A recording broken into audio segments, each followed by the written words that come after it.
Léopold Paillet m'a demandé de faire Eren de l'Attaque des Titans. Ça va être parfait avec la sortie du dernier épisode. L'histoire complètement hallucinante d'un manga fait par le formidable Hajime Isayama. L'histoire se déroule dans un quartier populaire d'une ville fortifiée, entouré de monstres géants à l'apparence presque humaine. Ils ont un côté dérangeant, des expressions vides, sans émotion. Les enfants vivant dans cette forteresse se sentent protégés par les murs et se laissant même à rêver de l'extérieur, des merveilles que la nature de ce monde a à offrir et qu'ils n'ont jamais vues.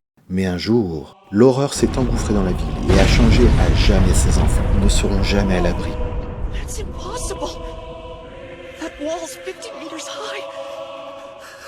Oh God. Perdront toutes les personnes qu'ils aiment et n'auront pas cette liberté dont ils ont un jour rêvé, du moins sans se battre pour l'obtenir. Ils grandissent avec ce traumatisme et s'entraînent pour se battre. Ils deviennent petit à petit des adultes, rongés par la colère et la soif de vengeance contre ces géants déformés qui lui ont tout pris, famille, maison, amis. Eren devient lui-même un de ces monstres pour être à armes égales avec eux et tous les tuer.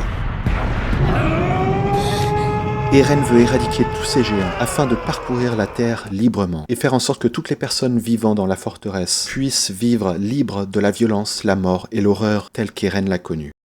Cependant, chose qu'il ne savait pas au début, c'est que ces géants qui ont changé sa vie étaient dirigés par des humains dont il ignorait même l'existence.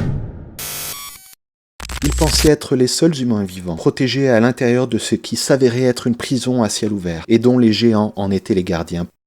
Toute la haine de Eren s'est donc redirigée vers ces populations qu'il pense devoir éradiquer pour trouver la liberté dont il a rêvé. Voulant ainsi accomplir son rêve d'enfant, il est devenu à présent le même monstre qui a changé sa vie, répétant ainsi le cycle de violence et quête de revanche. Voilà une histoire bien dérangeante. Heureusement, ce n'est qu'une fiction.